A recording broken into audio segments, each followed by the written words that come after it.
Kalau teknologi dipakai hanya untuk scroll dan nonton, itu adalah hal yang biasa, bukan? Tapi, bagaimana jika teknologi digunakan untuk menjadi perubahan terhadap diri kita, membedakan antara mahasiswa yang lain dan diri kita?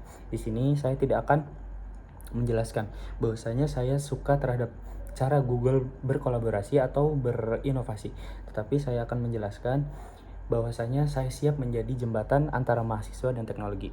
Hai, perkenalkan, saya Andika Rusupratama dari Universitas Dian Nusantara, Fakultas Bisnis dan Ilmu Sosial dari program studi Ilmu Komunikasi. Saya tengah berada di semester kedua. Baik, di sini saya akan menjawab pertanyaan yang diberikan dari Google Student Ambassador mengenai pertanyaan interview. Untuk yang pertama, pertanyaannya itu mungkin apa yang paling saya sukai dari inovasi teknologi atau budaya perusahaan Google, dan mengapa menjadi Google Student Ambassador adalah cara yang terbaik bagi saya untuk menyalurkan antusiasme itu di kampus. Untuk jawabannya, mungkin yang paling saya suka ya dari inovasi budaya yang ada di Google itu adalah kombinasi antara user first mindset dan budaya eksperimen yang kuat.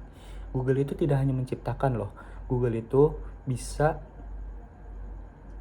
memastikan bahwasanya teknologi itu benar-benar memudahkan hidup banyak orang.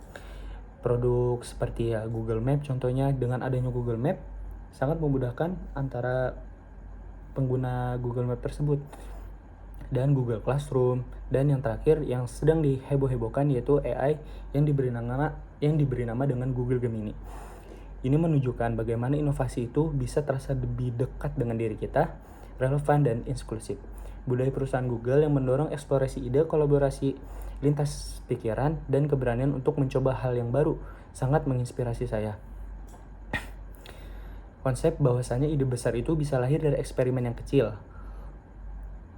tetapi membuat saya percaya bahwa mahasiswa pun bisa menjadi agen perubahan. Dan mengapa saya memilih untuk menjadi Google Student Ambassador adalah cara terbaik saya untuk menjembatani bahwasannya menyalurkan antusiasme tersebut, karena saya bisa menjadi jembatan emas antara teknologi Google dan mahasiswa-mahasiswa. Saya ingin bukan hanya untuk memperkenalkan produk tersebut saja, tetapi juga membangun mindset bahwasanya teknologi adalah alat untuk berkarya, berinovasi, menyelesaikan masalah yang nyata di sekitaran kita. Untuk pertanyaan kedua,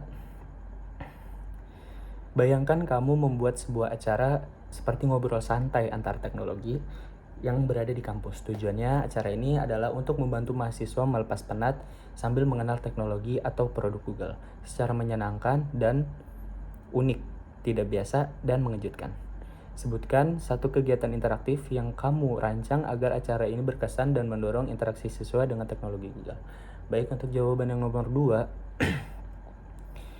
mungkin konsepnya itu saya akan memberi dengan interaktif mini challenge berbasis studi kasus ringan dan fun. Seperti peserta itu akan dibagi menjadi kelompok-kelompok kecil, lalu diberikan misi-misi rahasia yang harus diselesaikan menggunakan kombinasi produk Google. Contohnya tuh seperti mereka harus merancang rencana liburan hemat dalam 20 menit menggunakan Google Flights dan Google Maps. Membuat ide campaign sosial kreatif menggunakan Google Dokumen, dan brainstorming dengan bantuan dari Google Gemini. Mendesain mini presentasi dadakan di Google Slides dengan tema unik yang ditentukan secara acak oleh mereka, yang membuatnya chill dan adalah suasana santai dengan diiringi musik, serta snack-snack yang diberikan. Akhirnya, tentang bagaimana teknologi membantu proses berpikir mereka. Kegiatan ini tuh mendorong interaksi langsung tentang kolaborasi, kreativitas, dan pengalaman praktis tanpa terasa seperti formal. Jadi lebih santai dan lebih chill tentang teknologi Google bahwasanya, tetapi benar menggunakan secara fun dan konteks ritual. Jadi saya anggap di acara funnya ini dengan menggunakan dari ide-ide Google Gemini, mereka bahwasanya untuk mencari di Google Gemini itu untuk mencari idenya, tetapi bukan secara formal dan bisa dibuat fun dan seperti hal-hal yang biasa. Untuk soal yang ketiga, setiap orang itu pasti pengalamannya di mana mereka harus berpikir out of the box untuk menyelesaikan sebuah masalah atau mencapai sebuah global.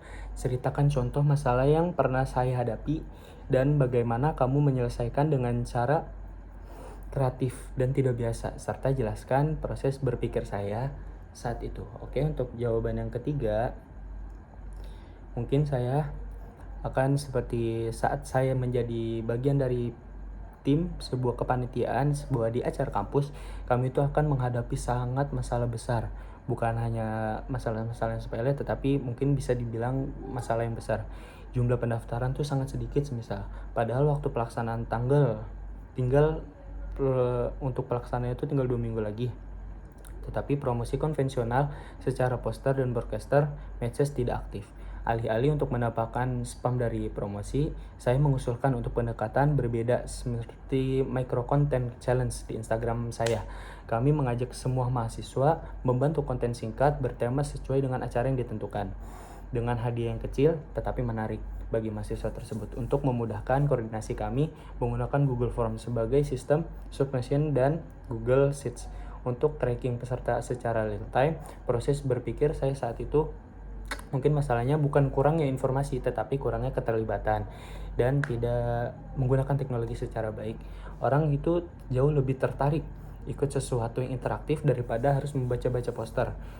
Dan ya, saya perlu mengubah audiens dari penonton menjadi partisipan. Hasilnya, engagement meningkat drastis, acara menjadi lebih baik, dan jumlah pendaftar menaik signifikan dalam 1 minggu terakhir.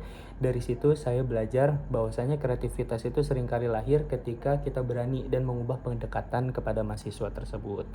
Bukan hanya memperbesar usaha dengan cara yang sama, tetapi mengubah cara mindset saya bahwasannya kita dapat mengubah penonton itu menjadi partisipan dan ikut gabung ke dalam acara kami. Untuk pertanyaan keempat, jika saya terpilih sebagai Google Student Ambassador, momen dan pencapaian apa yang saya akan paling membuat kalian bangga dalam 3 bulan pertama? Apa dampak yang ingin kamu ciptakan di dalam hingga luar kampus melalui peran ini?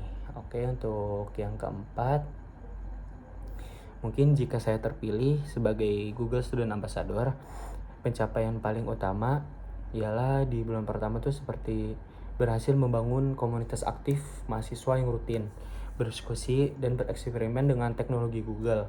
Bukan hanya memperkenalkan bahwasanya Google itu punya banyak teknologi yang maju, tetapi akan saya diskusikan dan bereksperimentasi untuk kepada mahasiswa semuanya dengan teknologi Google. Bahwasannya saya ingin menciptakan minimal 1 event seperti partisipasi lintas jurusan atau Teach and Chill, sesi workshop praktis dengan produktivitas dari AI, kolaborasi dengan organisasi kampus agar teknologi Google menjadi bagian dari keseharian hidup para mahasiswa.